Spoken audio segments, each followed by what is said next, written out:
The Floor Academy podcast is sponsored by Trelama, the trade labor marketplace, where businesses can find skilled trade labor, such as flooring installers, and where flooring installers and other skilled tradespeople can find permanent or project work. You can set up your profile at trelama.com, TRALAMA.com, or download the app from the Apple App Store or Google Play. And remember, Trelama is always free for skilled tradespeople. Welcome to the Floor Academy podcast. I'm your host, Kyle Hedin, owner of Illustrious Hardwoods in Phoenix, Arizona. We're here to talk with flooring professionals from all over the country about the issues that matter to you. I want to encourage you to learn while you earn. This week's guest is Wayne Lee. Wayne currently works for Middle Tennessee Lumber in sales and training. He previously worked at American Sanders and ran his own sand and finish business. One major thing that has always made a difference in how Wayne has been successful has been the technical knowledge. Whether understanding the machine, the sandpaper, or how the wood reacts to the environment. Listen in to hear Wayne Lee just thinking out loud.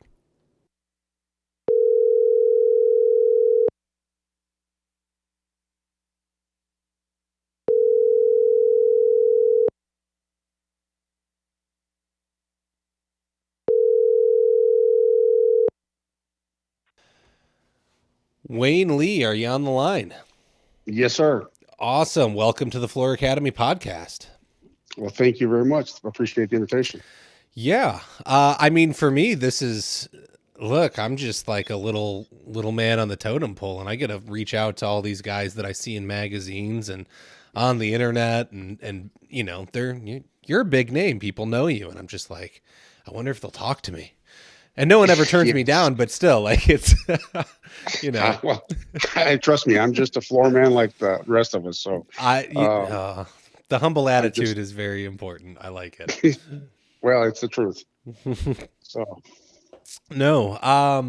so I've got everybody from carpet installers, tile installers, the gamut of the flooring industry listens to this. So I know that the sand and finish hardwood world knows who you are, but for the rest of the listeners, who is Wayne Lee? How'd you get started? Why are you doing what you do? And where are you now? well, it started back in the 80s. I was applying for a job with American Sanders, and at the time, extremely underqualified.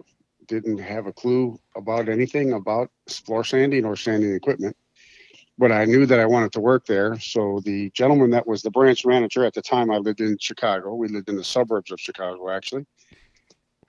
So a gentleman by the name of Don Wood was the branch manager for American Sanders at the Elk Grove Village branch. And I originally applied for an ad in the paper and wasn't qualified, so didn't get the job, but I just knew I wanted to work there. So about every other week on a Friday, I would swing by because I got off earlier than they quit. And I'd walk in and say, "Hey, Mr. Wood, I'm just letting you know I'm still available."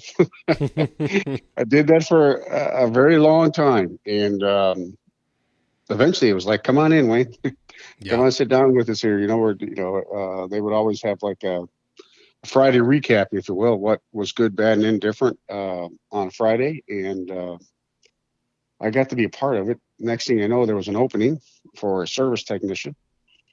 And Don said, "I'd be crazy not to even call you." So he called me up and said, "Come on, we're going to train you." So that's when it started. I think it was like March of 84, 85, somewhere in there. And so that's how I got started. Originally, I was going to be trained on janitorial cleaning equipment, automatic scrubbers, vacuum cleaners, buffers. So I did that for a while. And one of the gentlemen inside, Jerry Rosteicher, fixed exclusively floor sanding equipment. I was intrigued, started asking him questions. He started training me. He and Mickey were the two guys that I worked with. Mm-hmm. And back in those days, when you were trained, unlike today, and I don't mean to be ugly, but they don't train you to be a mechanic. They train you to be parts changers. Yeah. So we understood the whole gamut of what's involved with checking the components. So to make sure it's right, good, bad, or indifferent. So I got two of the best guys in the industry training me at a young age. And that's how it all started. So how I got into the wood side of it, um, I was intrigued at how the equipment would work and how it actually was supposed to work on the floor. I did things the way I was told to do it because that was the factory specifications, but I didn't know how they were used.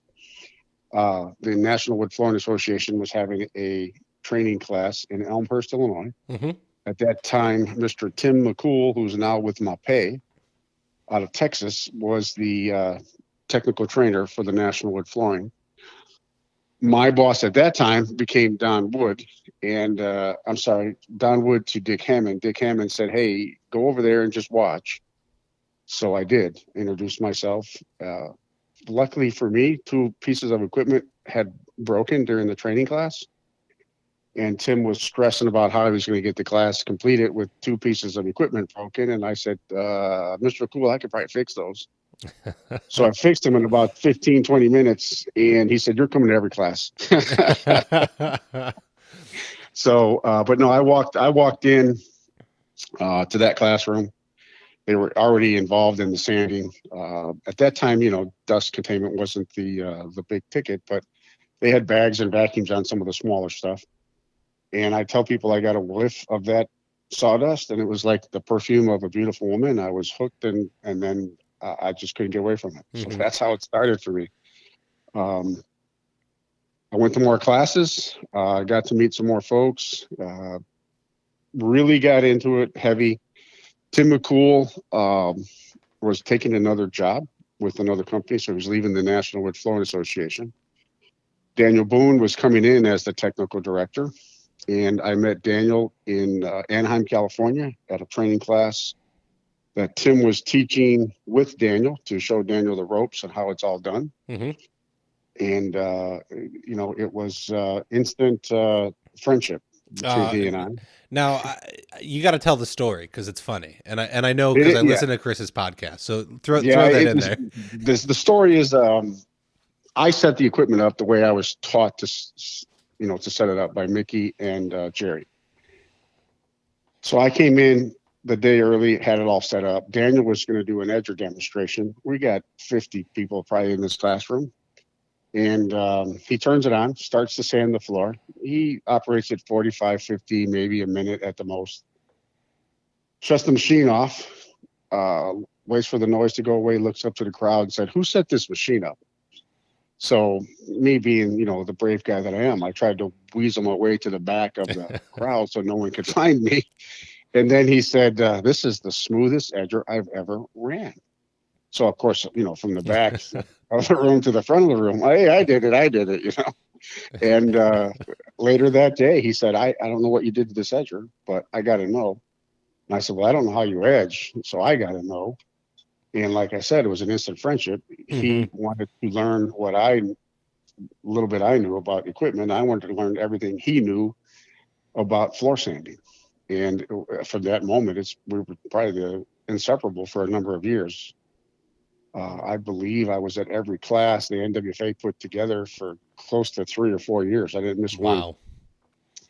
So I tell folks, and this is the truth. Obviously, I went on jobs with Daniel. If he had something going on, he would call me and say, "Hey, can you be here? Can you be there?" And I say, "Yeah." So what was cool, this is how great companies were back in the day. My boss, Dick Hammond, said, "You go, you learn this. We're going to pay your salary, your way, your trip, your airfare, your hotel, whatever it is. You learn what Mr. Boone's going to teach you, and you work for him basically for free." And that's how I got started. Yeah. So I tell people that I am the king of an 8x8 panel because that's what I started sanding on at the NWFA training seminars. Mm-hmm. And I took that knowledge and the information I gained from Daniel, and I just blew it up. So it went from 8x8 to a bedroom to a front room to a whole house to, big 3,000, 4,000 foot jobs. It can be done. But yeah, that's the story that I was trying to hide. And then once I realized I did something good, I wasn't hiding anymore. Yeah. Yeah. But that, and like I said, he and I immediately became very close friends. We still are. We still do training together. Daniel, it's odd how things work out. Daniel now works for American Sanders doing what I did. And I work for Middle Tennessee Lumber as a trainer, as a technical guy, job site issues, whatever comes up in the wood flooring industry. Mm-hmm. So I still travel around, do classes. I think the most fun that I have is I go out and do job site stuff. If you follow me on Facebook, you'll see I have it. It's called Skills on Wheels. I go out to a job site, demonstrate equipment, show guys, how to do what we did or how. I don't really try to tell them to do anything wrong. I just say, can I show you something different? Mm. And that's the lead in for me, Yeah. and that it works. I do things differently, but quite honestly, I do things the way, when it comes to repairing equipment, I do it the way I was taught by Mickey and Jerry. When it comes to sanding and finishing, I do probably 90% of it the way Daniel taught me. Um, Daniel is a third generation, I believe, floor guy, or not second, or at least second. I think his Mm-hmm. son Justin is third generation. Okay. But, you know, Daniel's father, they were running multiple crews back in the day. So um, I was just blessed to be where I was at the right time, at the right place. I got two good guys to start under, Tim McCool and Daniel. Mm-hmm. So through the course of my career, I have worked with Tim McCool, Daniel Boone, Steve Seaball, Frank Krupa, and now Brett Miller.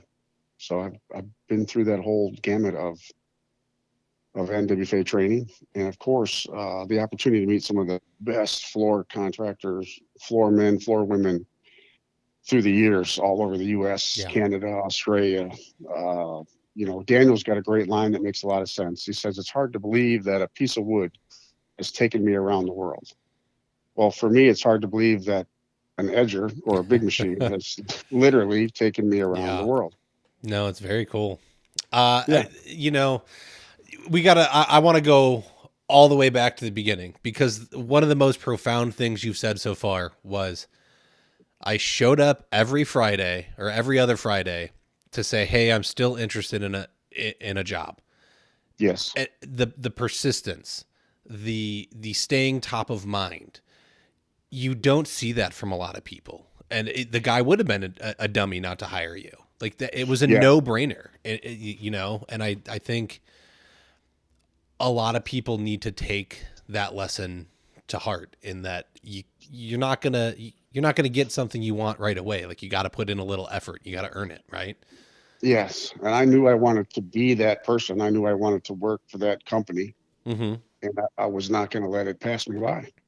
Just that simple. I'm still friends with Don Wood today. He's a fantastic guy. He's a mentor. Um, he was, like I said, the very first boss that brought me into the American Sanders family. And then from there, I went to Dick Hammond. Dick Hammond, I worked for a gentleman named Jack Myers, who was probably one of the best salesmen. Literally, the joke, you could sell a refrigerator to the Eskimos. He's that guy. Um, just John Castaldo, another guy that was great for teaching and training, and just on and on. It's just, Mm-hmm. so learn from the best. And, one of the, lots of little sayings, I repeat them all the time. Uh, Constructive criticisms like gold. You should worry at the lack of it. So I took everything that these people said and absorbed it and sponged it all in and Mm-hmm. jammed it in. So that's, I can't take credit for what I do or what I know because I wasn't the guy that invented it. I was just the guy that learned it. That's it. Yeah. Well, I'm big on. They say you're the product of the five people you spend the most time with. So if the five people you're spending time with are all above where you're at, you should get dragged along up to that level, right? But if you're hanging around with people that are, it's the guys at the back of the shop complaining about Mhm. how they're never going to get anywhere and they can't Mhm. get ahead in life, and you stay in that mindset, Yep. and you're going to Something stay Dick, there. another great Wayne cliche here, something that Mr. Dick Hammond told me.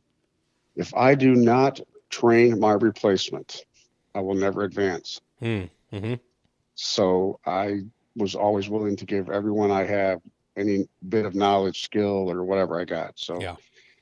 and that's the key is to be willing to share what you have.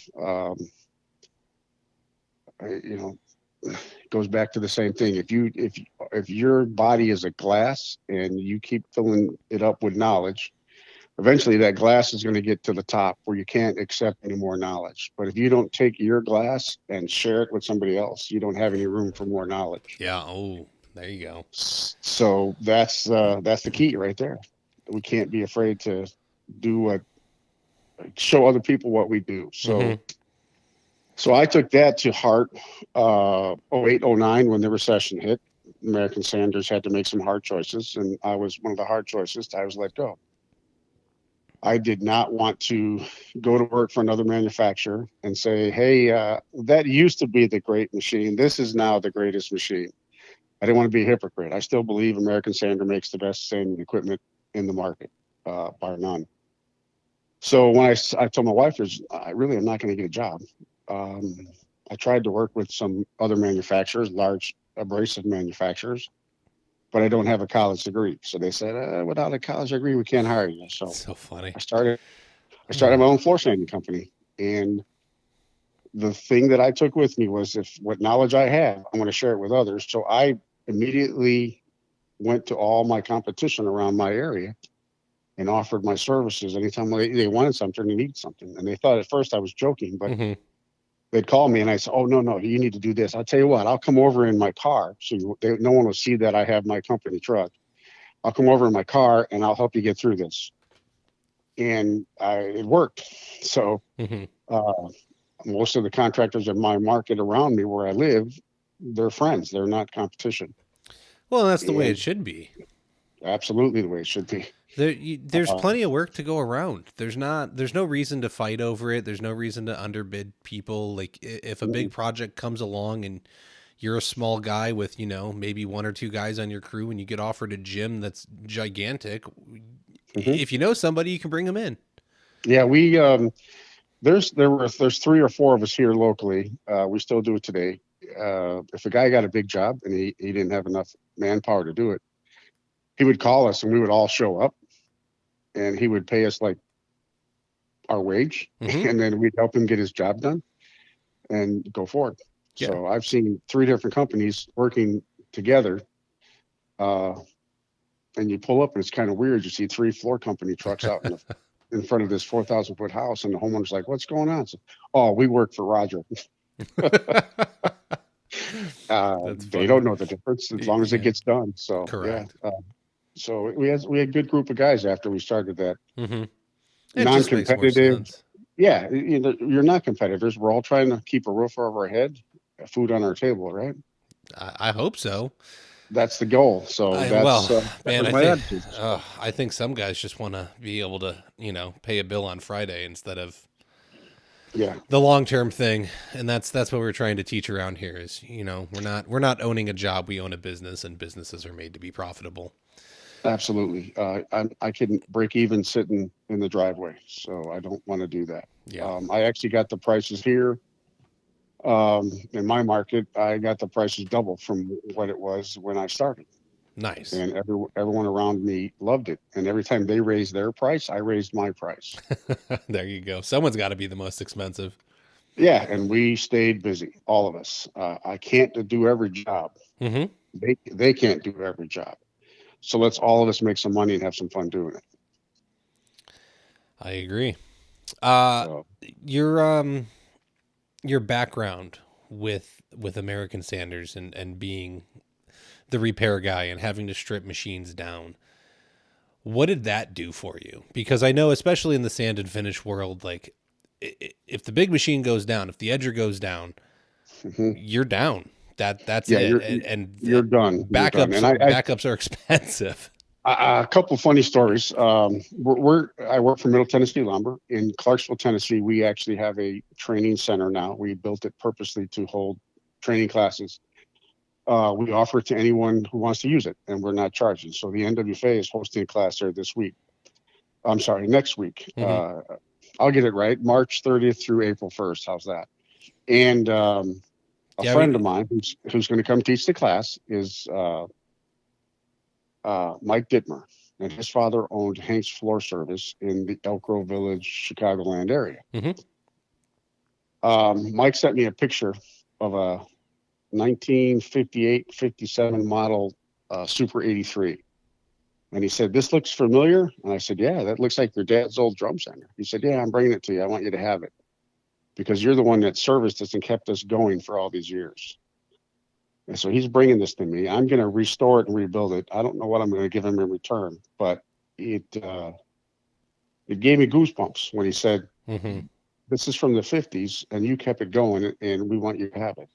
That's His very cool. father's passed, his father's passed and he has no need for it.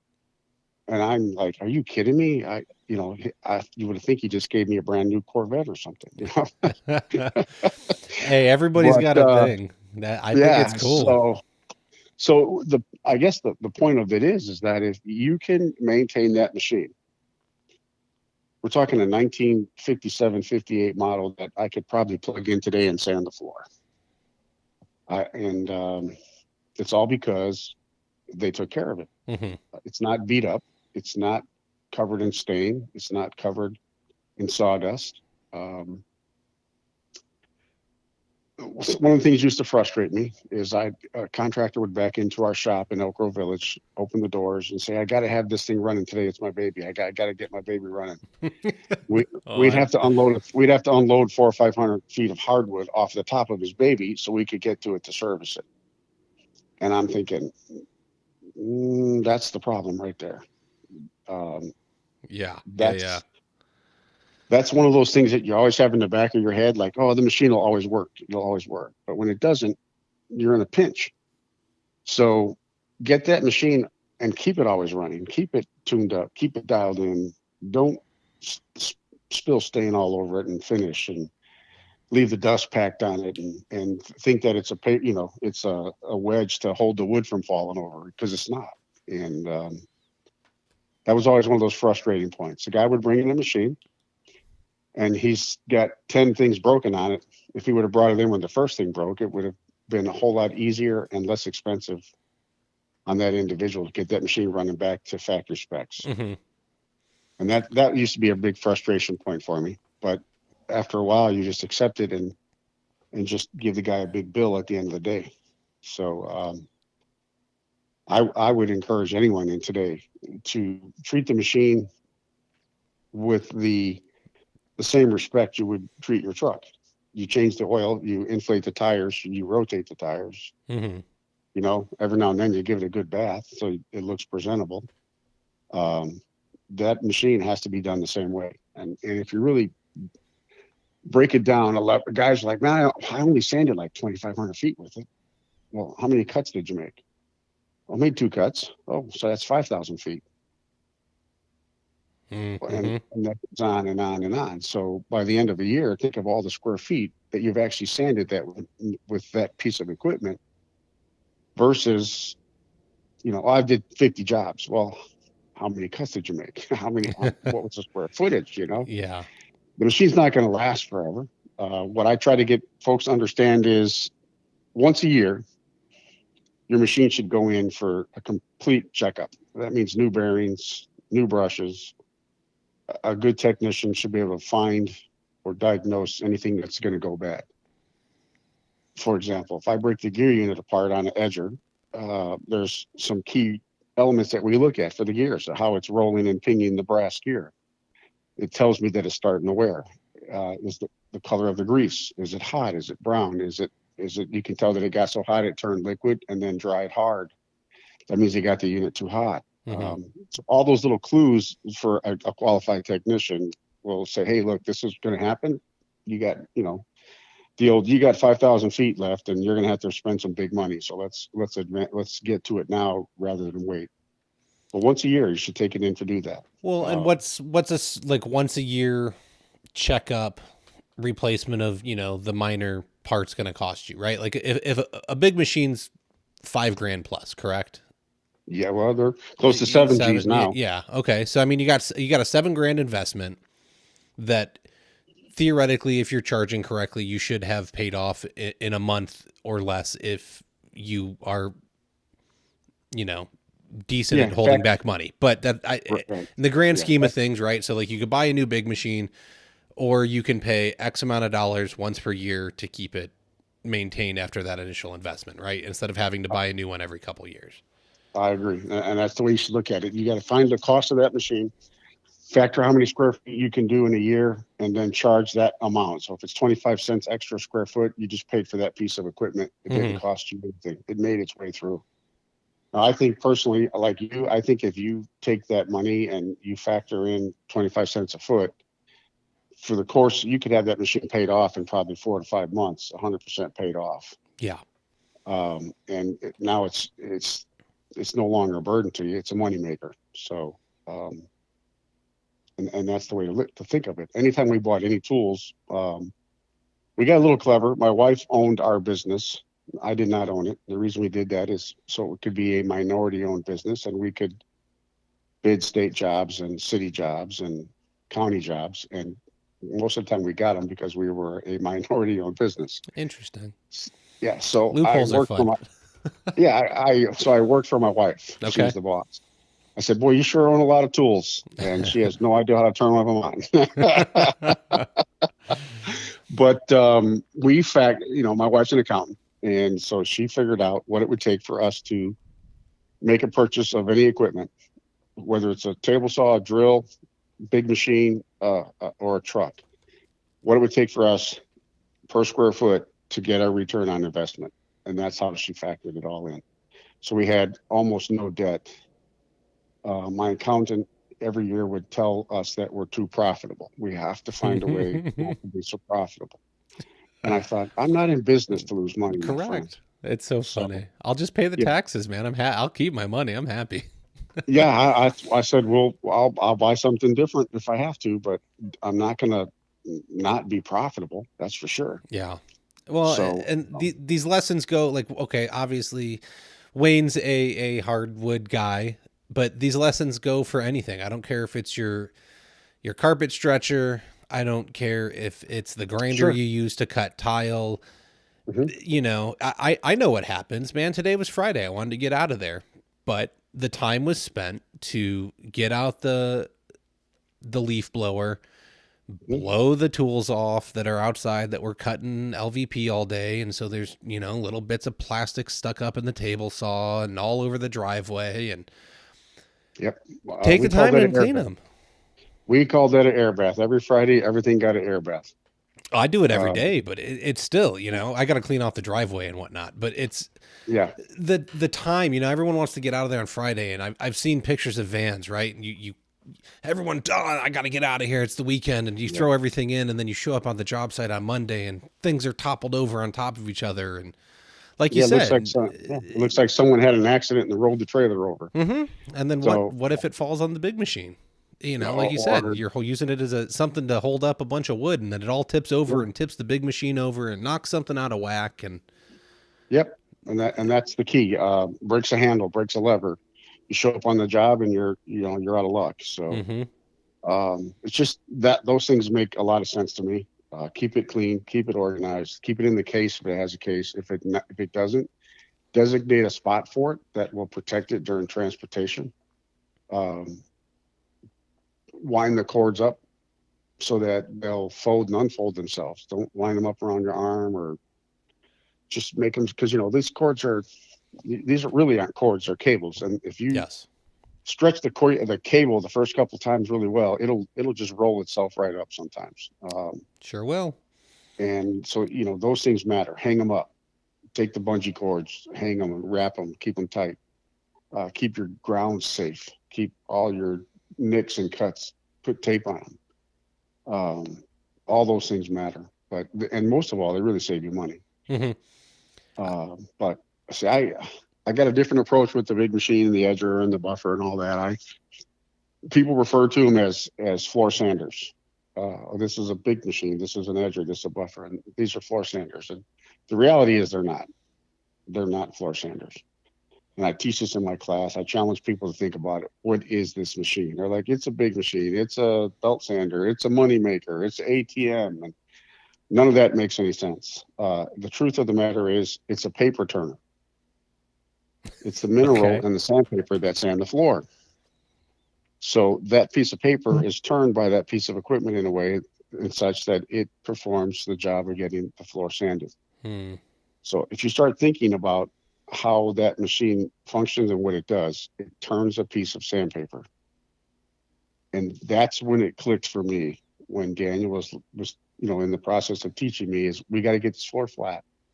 How are we going to do it? I said, well, the machine will cut flat, but it won't do it by itself. So I got to get the right mineral. I got to get the right paper. I got to get the right angle, because this thing's going to turn that piece of paper to do that job.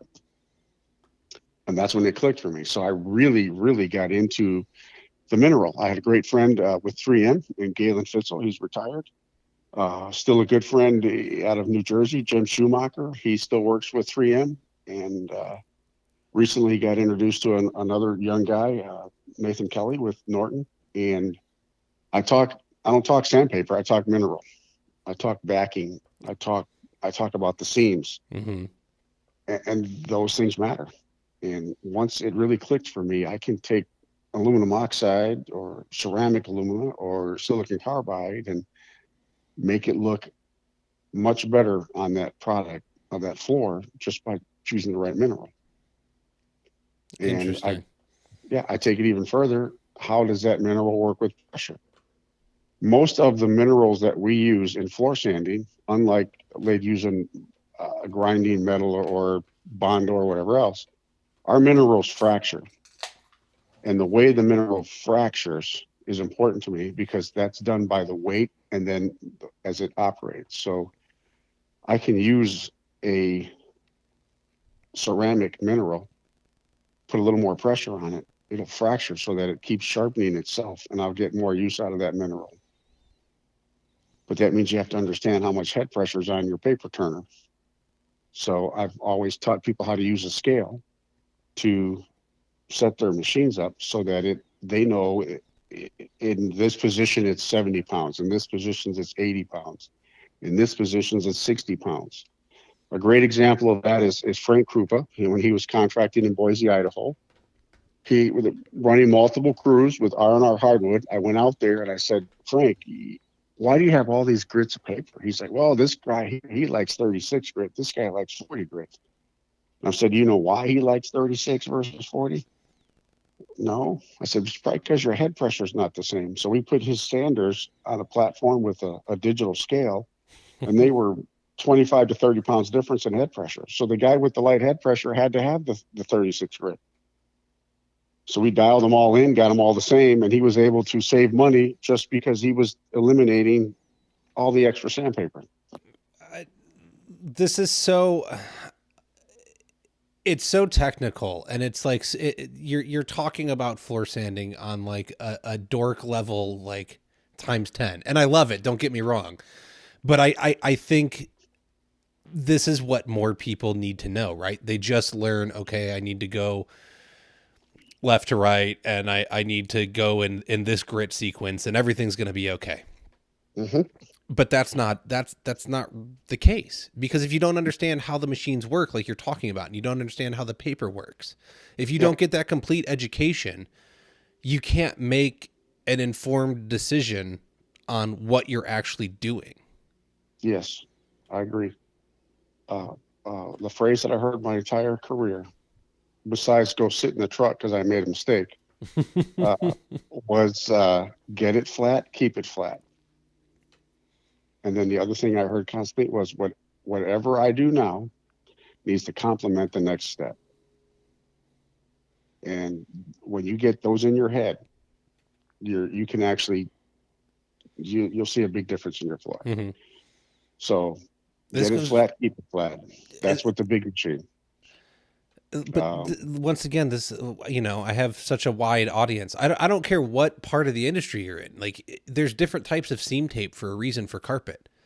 Mm-hmm. Learn what they do and why and how they work. Like this is what Wayne is telling you. Like, there's more to it than just knowing the technical skills. You have to get the technical background on all the little bits you're using so that you can make it everything. Like you said, everything starts complementing itself. And when you have a full knowledge base, you're better informed to do the job more efficiently. Yes. And more efficient means a lot of things. It means you're spending less money on labor, which is the most expensive part of a job, if we factor that in. Your material costs have gone down because you're not buying a lot of extra abrasives and wasting it out. When your guy goes to scrape a corner, he didn't leave a dig there, so he doesn't have to take a chisel and chisel it out and get it flat. Uh, a certain way to sharpen your scraper. You know, a lot of guys buy a big old heavy duty file and just go at it. Doesn't, you know, get yourself a good mill bastard file and, you know, 3/4 of an inch wide, and then sharpen your scraper, and you'll see a better edge because that file was meant to sand that type of metal. But it's not just any file that sands metal or grinds metal or flattens metal. They're different files for different reasons, and the one that works for the type of scraper that you have. Um, I prefer the Red Devil, and I get a good mill bastard file, and it'll sharpen it up, you know, a couple of good licks, and you got her sharp, and you can cut the hair on your arm if you're not careful. So understanding that technical aspect of what's behind it, for me, made me a better floor man. And then obviously having the ability to meet hundreds of flooring contractors, that some of the best out there, you know. There's a guy, I don't know, honestly, I haven't reached out to him so long, I don't even know if he's alive. There's a guy named Don Bollinger, used to be out in the Seattle area. What a tremendous guy. He was very, very educated about the wood and the technology behind the wood and how it all supposed to work. Learned a tremendous amount from that guy. But he was great at scraping, and he had a system to sharpen his chisels and his scrapers. As silly as that sounds, he had a system to sharpen his chisels and his scrapers, and he did amazing work with them. So it goes back to understanding the tool. It's not a floor sander. It's a paper turner. So you have to utilize that. The edger, I get calls all the time. In fact, I was a gentleman out of Ireland. I get a Facebook message middle of the night because it's, you know, time difference there. He says, I need to talk to you about setting up my edger. And I'm thinking, how are we going to talk? I'm not as tech savvy as I need to be, but it dinged, you know, a little light bulb came on. I could Facebook Live him. So we did. And that's how we got his edger set up. He was just blown away by how simple it is to set it up. Once you understand what the machine is supposed to have, a 2-degree angle of deflection on the pad, the casters are supposed to be set at a certain pitch. And then you dress the edger to match that pitch, and your edger will run so smooth you can run it with 2 fingers, one on each handle. You know, that's the key. So technology is amazing. It's been 12 years since I've left American Sanders, and he thought I still worked there. So I would encourage any contractor, young, old, indifferent, brand new, or been doing it for 40 years, rethink your thought process about the tool, whether it's a drill, whether it's a saw, whether it's a sander, whether it's your scraper, your file, your tile cutting saw.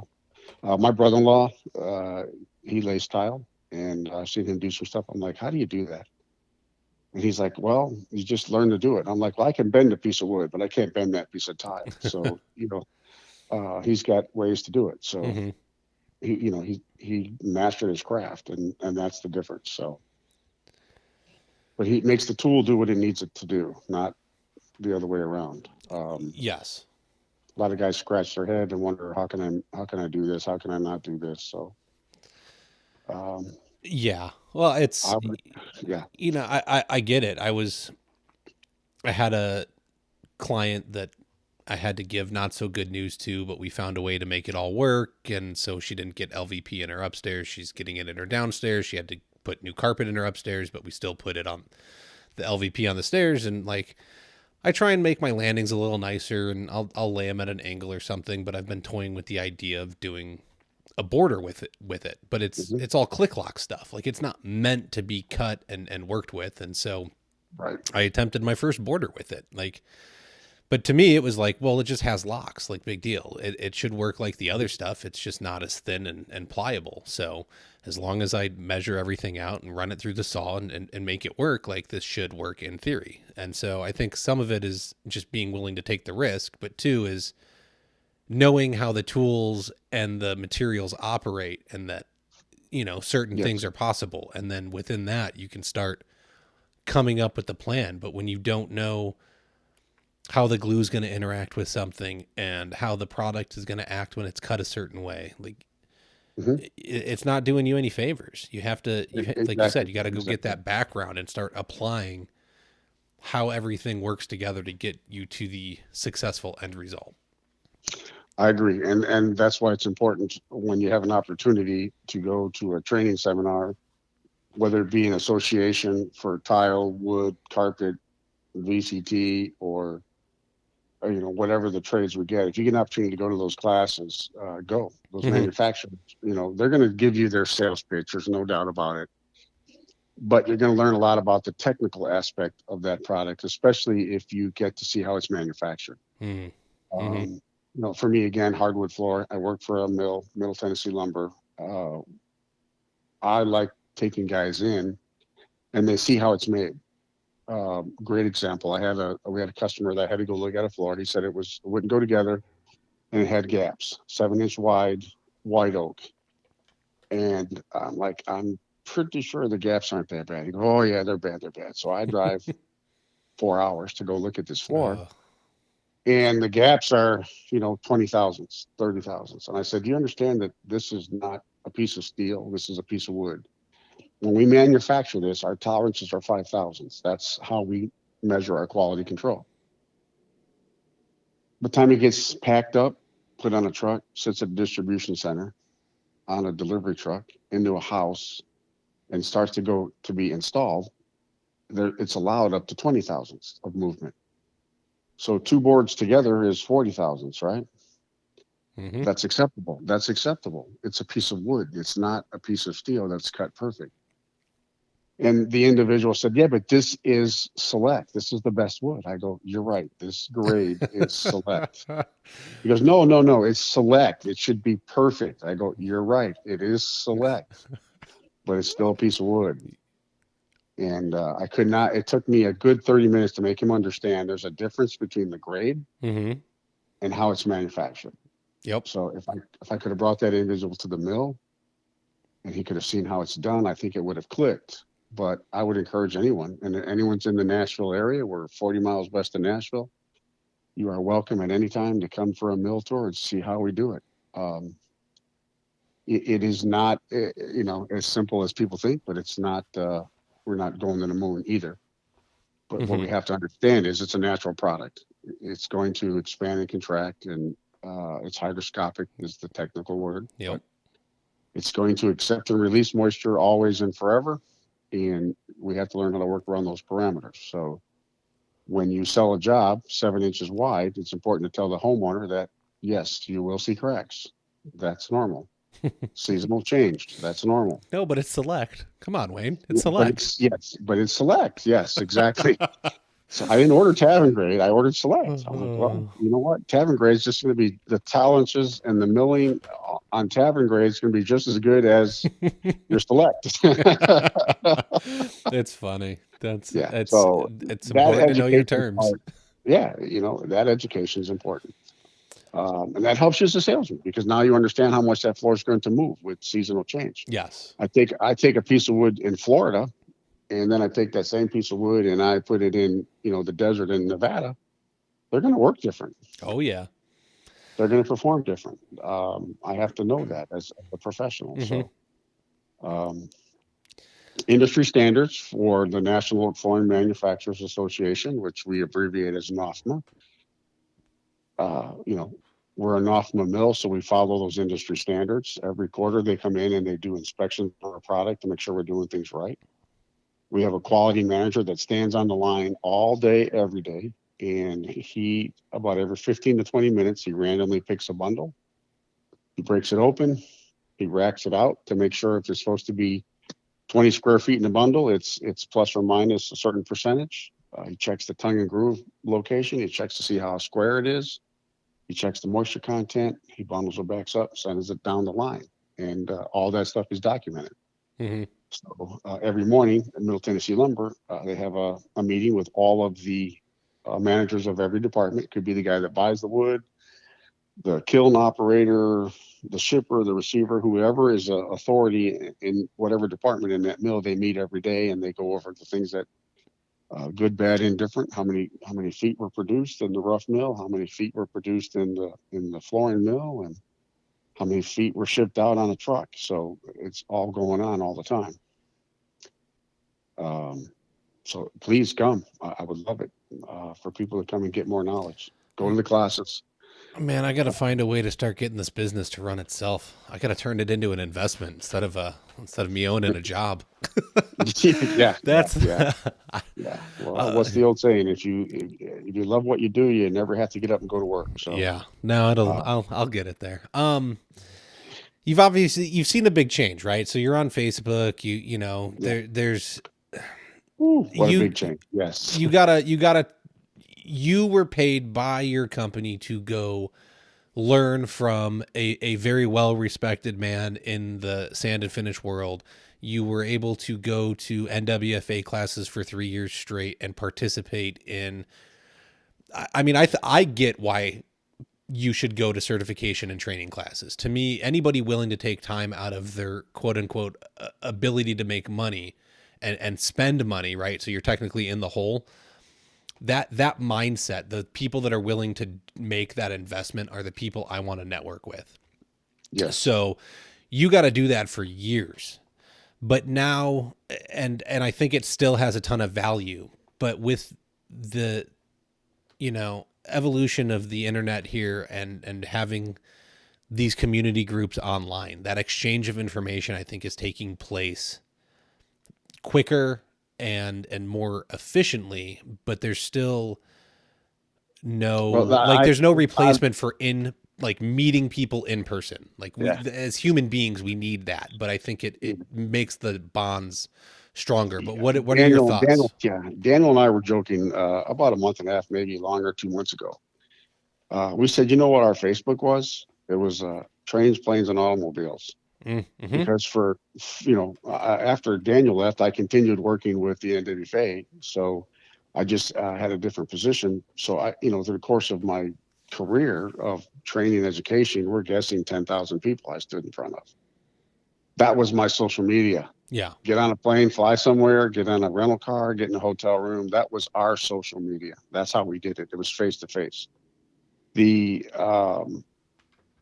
Jim Schumacher and the NWFA asked me to write an article of what I thought was a word that we use so flippantly now, what I thought was the game changer in the hardwood floor industry. So they were all thinking, what machine would Wayne come up with that's going to be the game changer? Mm-hmm. What in the world could he say? So I wrote a little blurb about all the different pieces of equipment that I thought have kind of improved the market, from dust control to multi-disc sanders to changes in the durometer of rubber on drums, all these things. And I said, all those things matter, but my number one game changer is the internet and 5G. That's the number one game changer. Stop and think about it.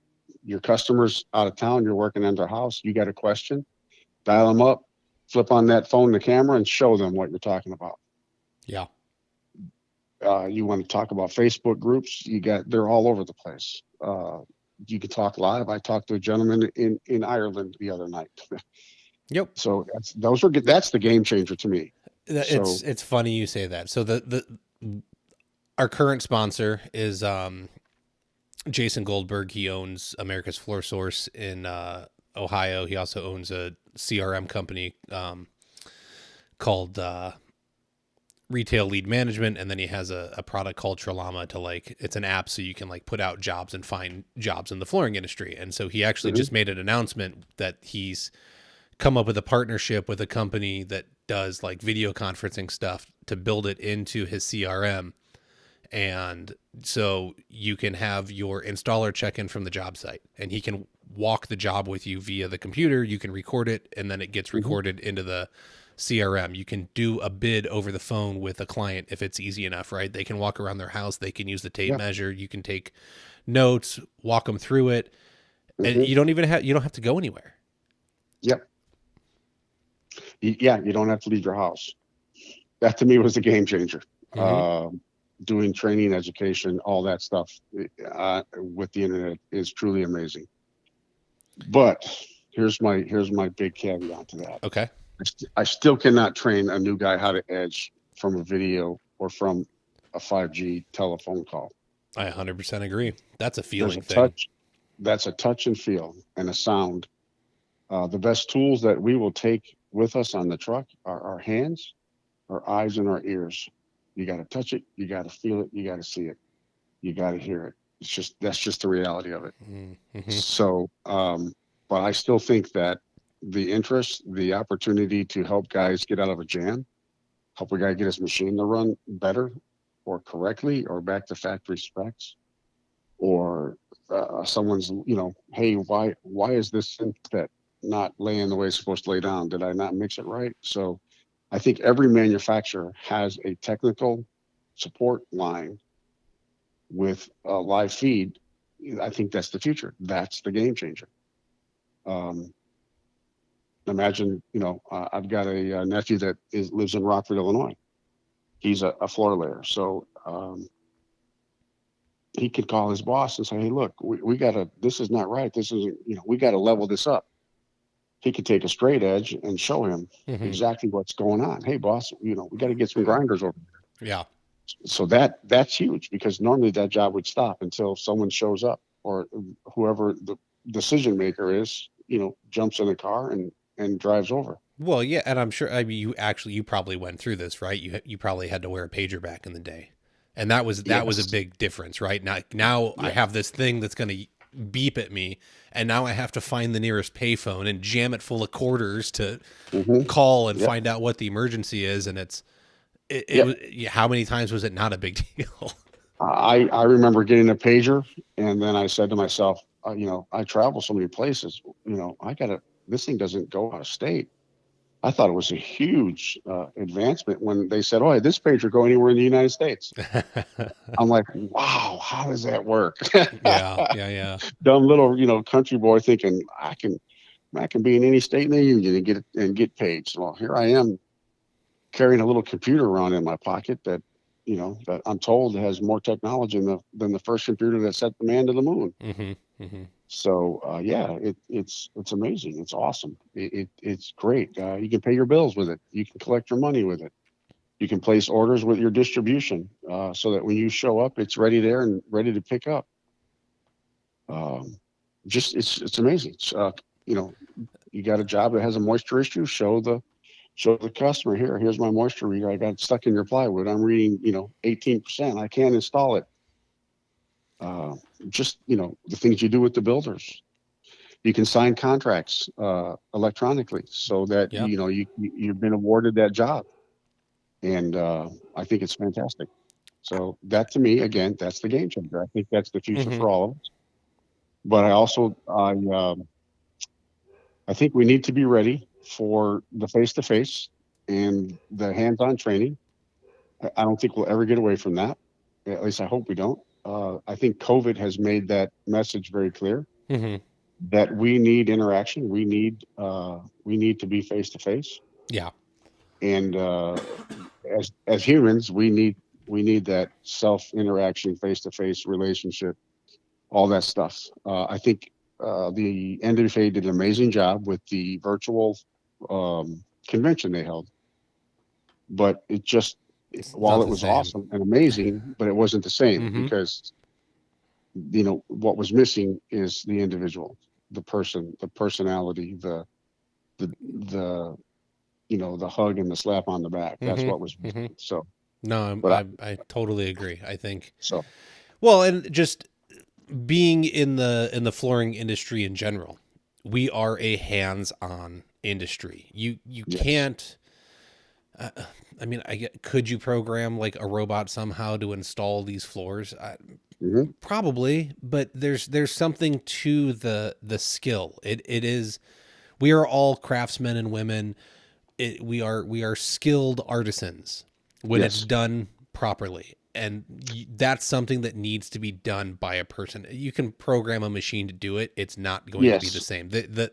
The nicks, the flaws, the fact Yeah. that a tile is off by a 128th of an inch and not square. Like Right. those little details matter. Yeah. Great examples. There's a video on the internet of a guy that made a robotic floor sander, and it takes him forever to set it up and get it going. And I'm thinking, wow, by the time he got that going, I could have had that room half ready cut with the big machine. Yeah. And then what's that machine going to do when it hits a piece of windshake? It's going to shut down because there's a problem. It doesn't know what to do. It doesn't know how to resolve it. Yeah. What is that machine going to do when it's a cupped or a ground floor? It's not going to be able to manage it. So we still need the person. We still need the trade. We need the people that are willing to invest the sweat equity. And I think the word craftsman is underused because we're craftsmen at what we do. Mm-hmm.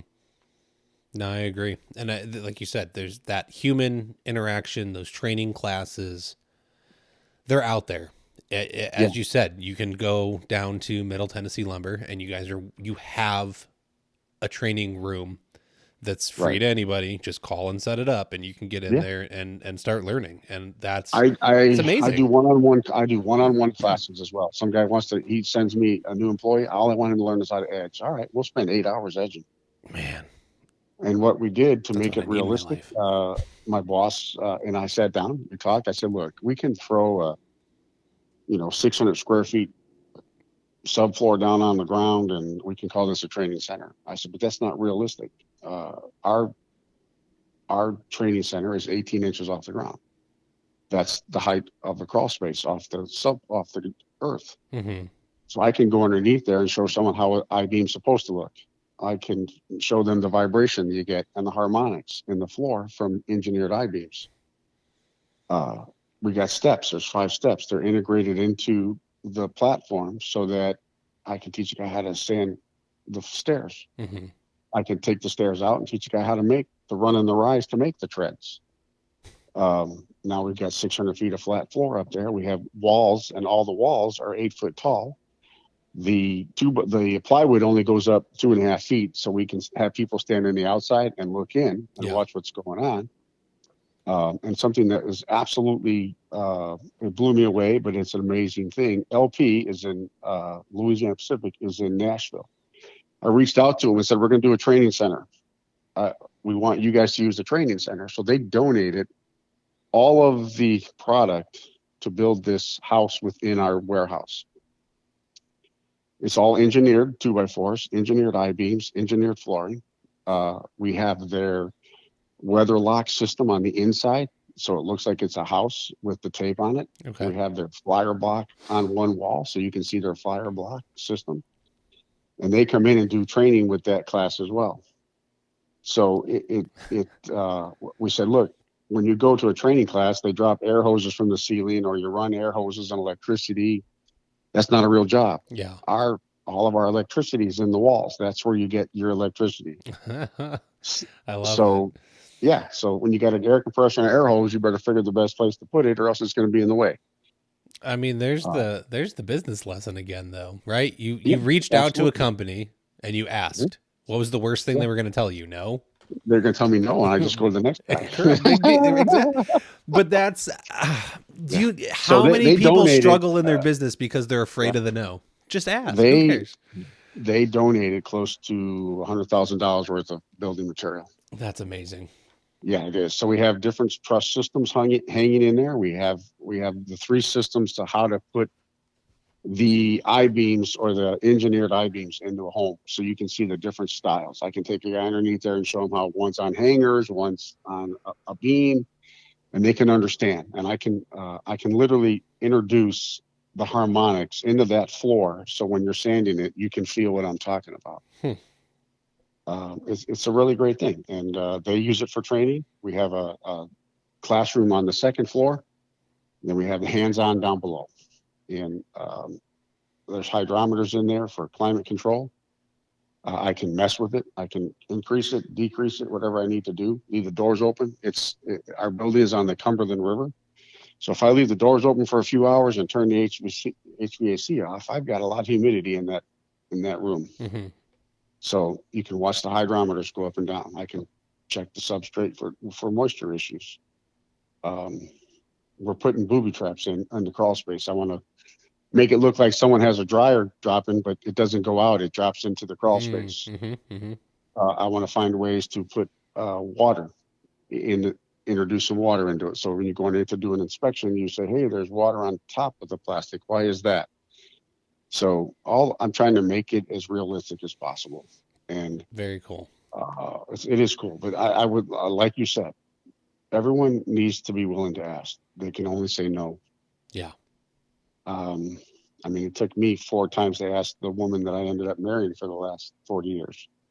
So I guess I wore her off and wore her out like I did with Don. I did the Don Wood approach, and every other Friday I ask her out. Yeah. Yeah. There you go. Hey, it works. So it worked, yeah. But don't be afraid to ask. Don't be afraid to challenge yourself. When I started my business, I'll be totally honest. Um, I'd call Daniel and say, hey, I got to do this and this. He goes, Wayne, you know how to do that. Why are you calling me? I said, I want to make sure it's right. He said, listen to me. I said, I'm listening. He goes, no, I want you to be quiet for a second and just listen to me. And he made me pause for about 20 seconds. Mm-hmm. He said, don't run your business out of fear. Mm. Don't be afraid to take on that challenging job. Don't be afraid to go when your employees mess up to approach them. Don't be afraid to say no. Don't be afraid to ask. Don't be afraid to run your business the way you know it's supposed to be run. You know what to do. Just do it. So don't operate out of fear. And that changed my whole outlook right there. That's big. I mean, you take that job, and I helped a company that did a radius that was 70 foot long. It was a platform on the front of a stage. Who makes a 70-foot long stair nosing? Oh, I did. There's plenty of trees for that. Come on. Yeah. So, I'm like, whoa, my goodness, what are we going to do, man? Don't freak out. I want you to make a radius that's 10 feet long. Okay. Well, just make it longer next time. So we ended up literally hand making the bull nosing right on the job site, setting up plywoods and routers, and there's 70-foot long nosing. Mm-hmm. You can take that king of the 8x8 attitude. I can take that 8x8 and make it 20x20, or I can make it a 70-foot long radius. So we just bought the rough lumber. We cut it into strips like you would do a regular bend, and built it right there on the job site, glued it and pin nailed it, and glued it and pin nailed it, and clamped it. And next thing you know, we got a bull nose to sand. So don't run your business out of fear. Yeah, it's just the way it should be. I'm with you. I just had to pour 56 bags of self level in a home, and I'd only ever poured like 13 at the most. So I knew how to do it. It was just more. And I called a couple people, and it was more of me like running through my thoughts out loud so I could hear them. And they're like, "Yep, that's it. Just go do it." And that's it. Go do it. Just listen to me. Stop for a second. It worked. 20 seconds later, you know how to do this. Mm-hmm. So, and that's the advantage of the education. But it's got to go. You got to make the effort to go. That's the advantage of the internet. That's the advantage of having great friends, the one-on-one relationships, the face-to-face relationships. Build each other up, help each other out. That's what it's all about. That for me, that's the hardwood industry. And I'm sure it's the same way in the carpet and the tile business. So that's it. I mean, that's all I've met from being involved in the past almost 6 years in the flooring industry is that there are a lot of really good guys and gals that just want to see somebody do well. And once again, all you got to do is ask. Find the right person and ask. I don't know how long you've been in it, but if you remember when Pergo came across the pond, Pergo is going to kill 3/4 solid. Oh my word, it's going to kill it. And I looked at some friends, and they looked at me, and we said, "Man, we're gonna have a great time tearing this junk up, aren't we?" And sure enough, it lasted 5 years. Yeah, yeah, That's it. So uh, bring on the Pergos because we get to tear it up and charge you for tearing it out. So yeah. You put whatever you want down. I'm tearing it out. I'll put something else yeah, in. There's I there's plenty of room for all the different versions of flooring, and you can make yeah, money and doing any of them. there's the right application for it as well, and that's the big difference. I think one of the things I've learned the most, and I don't live there, but some friends in Denver ordered some engineer product, um, thinking it was, the greatest thing since sliced bread. Doesn't move. It's not going to give me the reaction that I'm going to get with three-quarter solid product. Hmm. Months later, they're calling you up. This stuff is delaminating. It's shrinking. How come? Well, because you didn't read the instruction. It says it has to maintain a moisture content between 30 and 50%. Well, Denver, that's not going to happen. Hmm. Hmm. So you shouldn't have put that product in there. Yeah. And that's the education. That's going to the classes. That's picking up the the right knowledge, just like the machines. Where and how technically will this product work, and will it work in this environment? So same thing. So unfortunately, those guys had to tear it out and eat a few jobs, but they got a great lesson. Yep. It happens. So Sometimes you it gotta. happens. Sometimes you gotta eat some money to Uh, grow. Hopefully if not. Hopefully nobody goes through that, but I know it happens. So, if you're not making um, mistakes, you're not working. yes, and you definitely aren't learning. Yes. Yeah. It's So, not a mistake if you fix it. It's a learning opportunity. hmm, I So, agree. that's an opportunity to get better. And then you share that information with the next guy so he won't get in the same position you're in. So, Yes, and hopefully they listen and gain wisdom yes. instead of Yes. knowledge. Well, both, but Yeah. Yep. It's, wisdom is knowledge applied. So hopefully they're using the knowledge they gain right away and have wisdom instead of being somebody that has to repeat the same right. mistake three Right. times to finally say, "Oh, I shouldn't do that." Definition of insanity, right? Mm-hmm. Mm-hmm. So, but no, for me, wood is good. That's for the last, I don't know, last 25, 30 years. That's all I've done. Yep. I like it.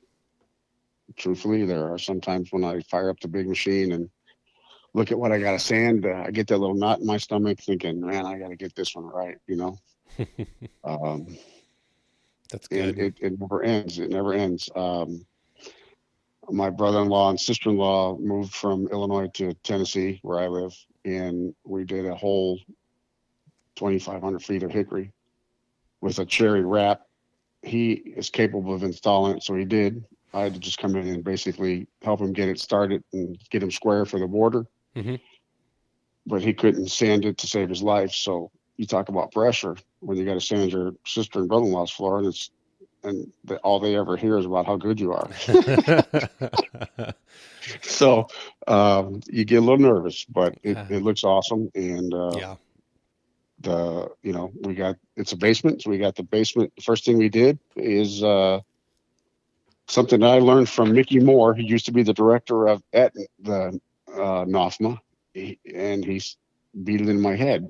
A hardwood mistake is always made. The biggest enemy is moisture.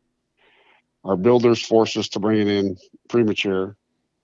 We have issues with cupping, crowning, buckling, gapling, all those things. But Mm-hmm. here's the phrase he taught me, and I stick to it. And I've had zero, and I do mean zero failures since I really brought this into my operation. Get the house ready for wood, and then get the wood ready for that house. Yep. I like it. It's simple. Don't don't bring the house in if don't bring the wood into that house if there's no HVAC. Yeah. If they're still slinging drywall mud, don't bring the wood to that house. If there's no windows, don't bring the wood to that house. Mm-hmm. So get the house ready for wood, and then get the wood ready for that house. And that means basement, crawl space, attic, all of those things. Um, you wouldn't think that an attic can affect your house, but it can. If you got a two-story house, relative humidity, and so forth can be different on the second floor than it is on the first floor. So Mm-hmm. what's that floor going to do on the second floor? You could get a cup because you're drier upstairs than you are downstairs. Mm-hmm. So a lot of people don't understand that. So that's why the hydrometers are there. One of the biggest jobs I did, we put 16 hydrometers in a house. The house up the basement was 16,000 square feet. The first floor was 12,000 square feet. Jeez. And I walked into the home and I told the homeowner's general contractor that if you bring that 8-inch wide flat sawn red oak in this house right now, it's you put it in, you're gonna have nothing but trouble. So this is $60,000 worth of just wood alone, just Mm-hmm. wood. Mm-hmm. The homeowner said, "Well, just take your wood somewhere else, and I'll get wood that won't give me any problems." And I said, "It's not my wood; it's wood, period." And I went through the whole thing about how wood moves, acclimates, does all these things, and convinced him to keep the wood, which was really, really good because I would hate to go back to Bill Joyce and say, "Hey, Mr. Bill, remember all that wood we delivered at Garth Brooks' house? Yeah, we're taking it back because I said it's going to fail." Yeah. So I'm nervous as a cat at a dog show. I got Garth Brooks and Trisha Yearwood standing in front of me, and I got to convince them they need to do what they got to do to make our wood be successful. Mm-hmm. Big pressure, but it worked. They've had some issues because they got in a hurry. They didn't let the wood acclimate long enough. So once the HVAC really kicked in and dried the house out, they got some cracks in the flooring. But they were all corrected, I understand, by the contractor that did it. So, but it's important. Mm-hmm. Get the house ready for wood and then get the wood ready for that house. I had 16 hydrometers throughout that whole house. Man. And the HVAC guy said, I went to Lowe's and I bought these little $10 hydrometers. He said, "Dude, I got a system put in this house. It's going to control this. I'll know what the moisture is here, there, and everywhere else. And your little meters, they're going to be so inaccurate. It's not funny. You're misleading these people." I said, "No, just trust me here, my friend. We'll be okay. I know wood, you know HVAC." Well, every time we would check my hydrometers, the temperature and the relative humidity were identical to his high dollar HVAC system. I said, "No, these are good. $10, man. Yeah. $10 is all you need right here." That's so And it funny. works. Yep. So that You and my don't jumper always, would yeah. save me the day. So You don't always um, need the expensive tool. Like people hate on Harbor Freight, man. I'm not big on buying cheap tools, but you don't have to buy top of the line all the time. You can get no, away with something less, and it's gonna work. It's okay. yeah, I'll invest in tools that I know that I'm going to depend on. Mm-hmm. But I'm not going to go out and spend a boatload of money on a cordless drill that my guys are going to beat to death. Yeah. Yeah. Yeah. When it comes to my sanding equipment, to my saws, those tools, nail guns, I'm going to buy the best I can because those are when they're down, I'm down. So, I didn't buy a low end tools for what I depend on, but for hand tools, for cordless drills, for stuff like that, yeah, I'm not gonna buy the top of the line. Just take care of the tools. Use it but don't abuse it. That's the answer to it. So Yeah, I'm with you. Well, Wayne, yeah, I gotta say that this is we are a little over time, but we're good. We're golden, and there's so much here. Like I understand that I could sit here and talk to you for the next 4 hours. to I talk also wood, you know that could. my listeners aren't going to listen for the next 4 hours. Some of them would, not all of them. No, I understand. I But get it, and I love it. I could go all day. Um, I've never had this opportunity because nobody else has ever had a closing line. So I don't want to close this one out. Will you close this out like you used to close out some of your videos? sure. I've made so many videos. I don't know which the best line to do, but I guess what I would encourage people is to be the very best you can be. Always give 100%, and remember that you're not just making a living; you're enjoying a living with your family and trying to make things better for your family. So give it all you got. Don't have run your business without fear, and have fun while you're doing it because that's what it's all about. We're here on this earth for a little time. and let's have some fun while we're here. That's it. So Awesome. Wisdom from a I- man that has been there and done that. I've been there, done that, bought the t-shirt, and I wore a few holes in them. So just enjoy it. It's fun. It's meant to be fun. You're going to go home tired. You're going to go hurting. There are days when sometimes you want to give up, but that's when you want to pick it up the hardest and make yourself realize that you're good, you're capable, and you know, you're a craftsman. It's just that simple. You're a craftsman. Awesome. Thank you, my friend. I very much appreciate you taking time out of your schedule to fit me in and do this and share your information with the industry at large and help promote it to grow stronger.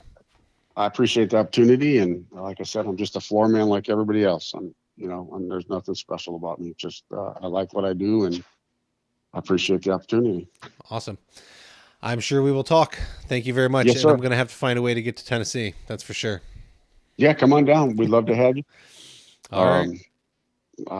Just give me a shout. Sounds good, sir. Thank you very much. Thank you. Yep. Bye. Bye. That's all the time we have for this week. To keep the conversation going, head on over to the Floor Academy Facebook group. Be sure to subscribe so you can hear each and every episode. We can be found on Apple Podcasts, Stitcher, Spotify, iHeartRadio, Google Podcasts, and most major podcast directories. Don't forget to leave a review and let us know what you think about the show. If you would like to be a guest, have questions or feedback, you can email us at flooracademypodcast@gmail.com. You can help support the show by becoming a patron over at www.patreon.com/flooracademy. Remember to learn while you earn.